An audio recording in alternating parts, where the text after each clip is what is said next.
Antes de comenzar el video, muchas gracias a Stuart Light, In The Clouds AI01, Drago0354 y a Anónimo KC7QL por ser miembros del canal.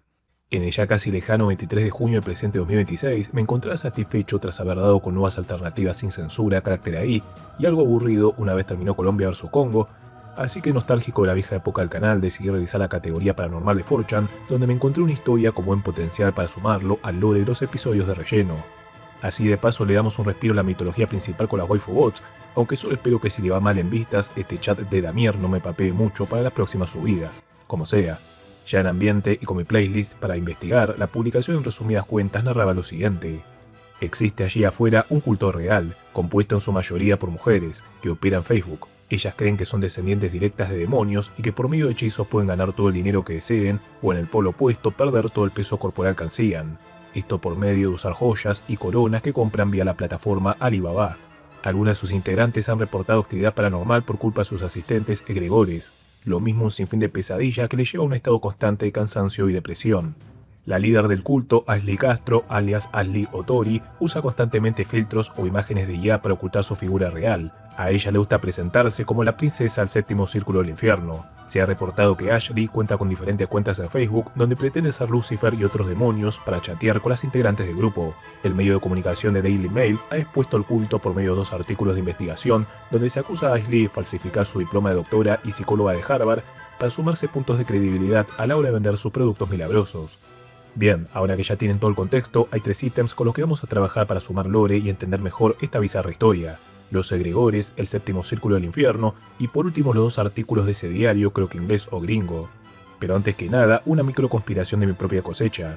Ahora que gracias a recuperar la tradición de mandarme maratones de peli fan footage, me topé con una muy recomendable y del año 2024 que me devolvió la Alien Pill con las waifus grises que mete. Para mí los filtros como los que usa Ashley y muchísimas mujeres que les achica mucho los pómulos es parte de las IOPS para que el impacto no sea tan duro cuando canonicen a los marcianitos en nuestra línea temporal y ya tengamos 2 de 4 waifus en el checklist. IA y andromedianas, solo nos faltarían las robots y las sucubos. Otras pistas a rescatar de la publicación previo a esas 3 que ya mencioné son las que arrojan las respuestas, que se imaginarán muchas no puedo enseñar en YouTube por la combinación fatal de forchaneros, mujeres y apellidos latinos. De las aptas para todo público tenemos los guiños de esa categoría a Hazbin Hotel, que se la tienen jurada hace varios meses como que forma parte de un plan de los viajeros frecuentes a cierta isla para que los nenazos crean que el infierno es algo cool y vendan sus almas. Otra, una imagen de la segunda al mando de Ashley y que por lo visto en el grupo de Facebook sube imágenes de ella en restaurantes de lujos o resorts que le pagan a los miembros del culto y en donde siempre fuera de pantalla se encuentra con sus subbandos demonios. La clásica pregunta que todos nos vamos a terminar haciendo al final del video, de por qué Lucifer y su banda van a tener una sede en Texas y vender productos de China. Y por último un screenshot que evidencia actividad de Ashley de 2020 por lo menos y el lanzado su canal de YouTube donde alerta que sus hechizos y material están protegidos por copyright. Y yo recién recupero la monetización, así que vamos a obviarlo porque me pesan los huevos para comerme un reclamo de princesas infernales a esta altura de mi vida. Bien, egregores. La mejor forma que buscar resumirles su lore para entender la parte de la publicación que hablaba de las pesadillas era buscar en las wikis paranormales. Pero sonó el temita de batalla Pokémon y me apareció este sujeto de forma salvaje que por contrato con YouTube tiene que tener sus cameos en casi todos los videos del canal.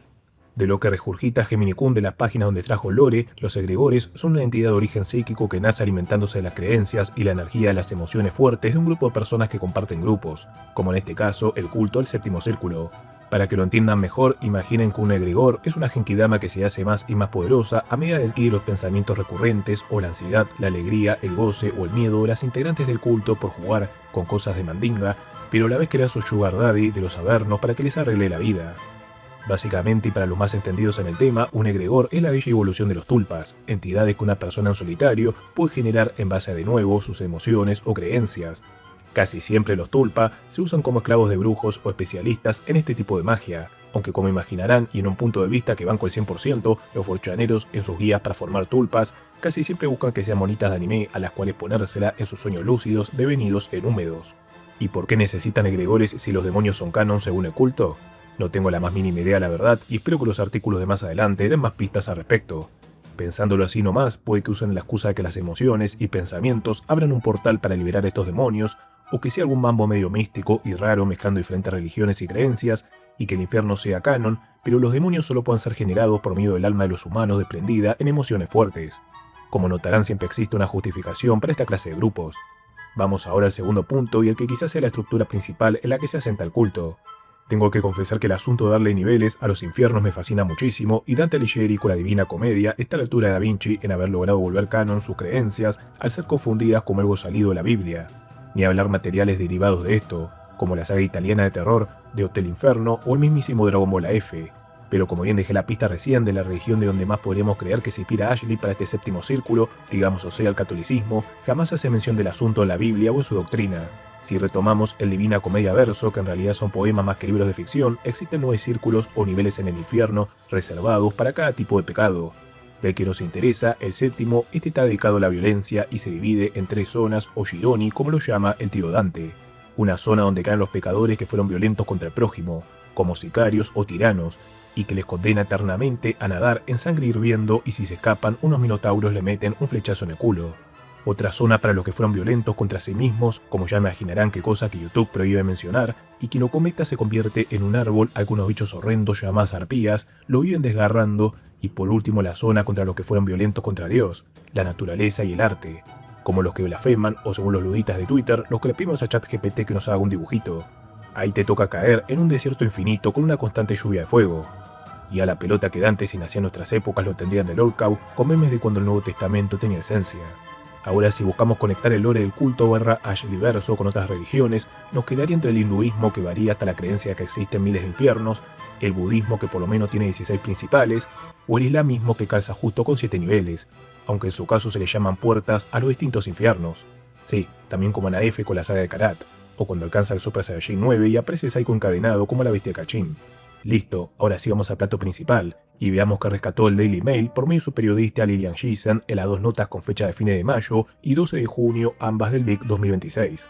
La nota arranca con un testimonio con mucho potencial de trama de peli moderna a la A24, o la que tengo pendiente de Obsession con esa tremenda waifu de los memes. Sandra, nuestra protagonista, tenía 48 años y vivía en el estado gringo de Atlanta cuando en plena pandemia, y ya cansada de que la medicina tradicional no surja efecto, decidió comprar en Etsy, un portal de compras estadounidense, una vela aromatizante que prometía calmar su dolor crónico por una hernia de disco. Una vez recibida la compra, la vendedora, una tal Ashley Otori, se presentó ante Sandra interesada en si la vela le había funcionado, ya que existía otro método mucho más eficiente, del cual quería contarle si ella aceptaba unirse a su grupo de Facebook. La nota mete en paralelo como lo mismo le pasó a una tal Michelle tras comprar una poción para problemas de pareja, o a Lisa Sintron, la primer testigo con apellido, que a la vez fue de las primeras integrantes del culto llamado la Séptima Casa de la Brujería, que usando ese guioncito del medio que le encanta usar a los chatbots, añadía su otro nombre, la Orden de las Artes Oscuras, bien a los Harry Potter. Debajo del nombre, el grupo que hoy en día cuenta con 16.000 miembros añadía una descripción: un grupo de practicantes luciferinos dedicados a la práctica de la magia demoníaca. Unas buenas líneas para hacer una broma pesada y presentarte así con alguna cancherita de Tinder. Te crachan 5 veces antes que toques el piso. Acá hay un punto que suma la nota y como hay una muerte por medio nos tenemos que poner serios. Estas brujas de Etsy por lo visto se viralizaron a fines del año pasado cuando se compartió un screenshot de una mujer que contrató sus servicios para maldecir a Charlie Kirk pocos días antes de su crimen en septiembre de 2025. Volviendo a los testimonios, las mujeres que denunciaron a Tori por estafas nos sumaban datos interesantes de cómo se presentaban sus mensajes o cómo vendía sus productos. Ashley, quien decía ser una bruja con una ascendencia ubicada a 6 generaciones atrás, tenía la poción mágica para todo lo que vos buscases, sea recuperar a tu ex o quizás el punto más controversial, curar el cáncer. Por lo que rescata la periodista, el producto más vendido y que haciendo cálculos le dio a Ashley ganancias de más de $2 millones, era una poción de la riqueza que venía con la protección y aval del demonio Klaunek, que no es una invención sino que aparece en muchos grimorios o guías de magia como el afamado La Llave o Clavícula de Salomón, y que es una entidad oscura que puede sacarte la fortuna con la misma facilidad que te la da. Como nota de color, obviamente Klaunek tiene su adaptación a Wando de anime en uno llamado Anagakuro. Me dirán los que saben de la materia si es un anime conocido o más de nicho. Punto y aparte para los que recopilan waifus de anime para volverlas en bot de roleplay, y pueden tener una muy buena en la adaptación de Eva de Adán y Eva de este mismo anime. Aunque en lo personal me gustan más las MILF, chicas malas, así que me quedo con Lilith. Perdón por el off topic. Ahora acá hay un punto que me parece sumamente interesante más allá de la moral de cada uno, y es que según Sintron, una de las primeras integrantes del culto, las pociones de riqueza tenían su principal negocio y excusa para justificar que no funcionan, en que mientras más las usaras mayor posibilidad de éxito, lo que llevó a muchas integrantes a endeudarse para comprarse tanta cantidad de pociones que algunas ya no podían tomarlas por cómo les afectaba el intestino y empezaron a meterlas en baldes para bañarse en ellas. Otori en el año 2024 anunció que había terminado su doctorado en psicología en la prestigiosa y universalmente conocida Harvard. Seguro recuerdan este punto que mencionó el forchanero al principio de toda esta locura. Y lo cierto es que Ashley compartió en el grupo y sus redes sociales una carta de finalización de sus estudios, que usaría para el segundo artículo del diario online cuando tocara defenderse de las acusaciones. Y en lo que respecta para lo más importante en la vida, el dinero, Otori aprovechó el book de su diploma para sumarse al título de coach motivacional, para en sus tiempos libres, cuando no ejercía la brujería, cobrar $150 por consultas de 30 minutos. Según las testigos, otras ex miembros y la misma periodista, se consultó un sinfín de veces a gente de Harvard que confirmaron que nadie con esos dos apellidos, Otori o Castro, se graduó ahí. Por lo visto no sería la primera vez que un crossover de Ashley terminase en más dudas que certezas, porque en el 2020 había publicado para sus primeras integrantes cómo había logrado una colaboración con Swarovski, la empresa austríaca de joyería de lujo, para lanzar una edición limitada de un colgante que transmutaba energía. De nuevo, The Daily Mail se comunicó con la gente de esta compañía y dijeron que era bait. Fue para fechas cercanas a 2025 cuando arrancó toda la vibra de culto, y por lo que arroja los testimonios de las que escaparon de la psicopateada, los miembros habían pasado a llamar a Otori como reina a secas, y hasta le daban permiso a ella para que les ordenara o por lo menos influyera en cada relación de pareja o asunto financiero. También, como imaginarán, que quienes mejor trato recibían de su reina eran las que más dinero gastaban en ella, y otro como imaginarán. Los que se quejaban o abandonaban el grupo eran tildados de traidores y te caían todas las minusas del grupo a papiarte y hostigarte, que me imagino que debe ser algo sumamente traumático para las mujeres que abandonaban en un estado vulnerable a nivel psicológico, porque en nuestro caso me imagino que sería un un sinfín de góticas pechugonas y culonas me hacen bullying, auxilio.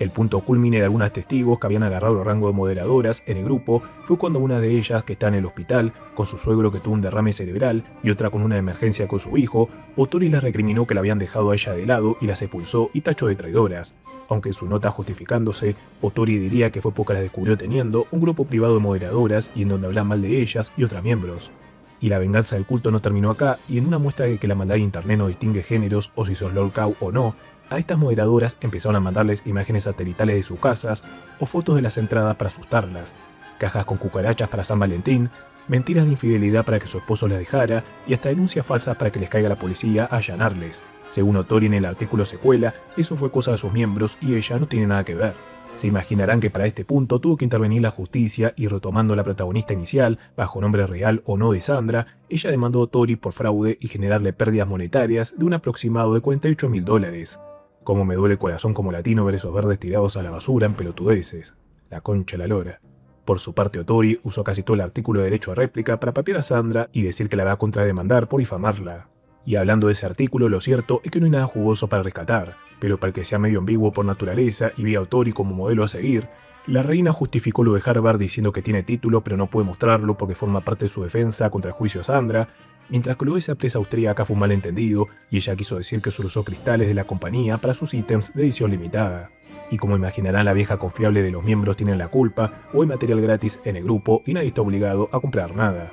A diferencia de muchos otros casos del canal, este es uno que se desarrolla a tiempo real, así que no hay conclusión mientras el juicio entre Bruja y Aquelarre sigue en marcha. Y la conclusión para terminar el video es que no me extrañaría que ya no haya, o que esté pronto a salir, cultos similares que reemplacen a Otori o el humano de turno, por como imaginarán, algún Dark Cloud, un GPT-4o, que esos son bien bichos malos, o Grok. Vos no, Gemini-kun. Porfa, teneme piedad y no me obligues a comprar la poción para aumentar las vistas del canal.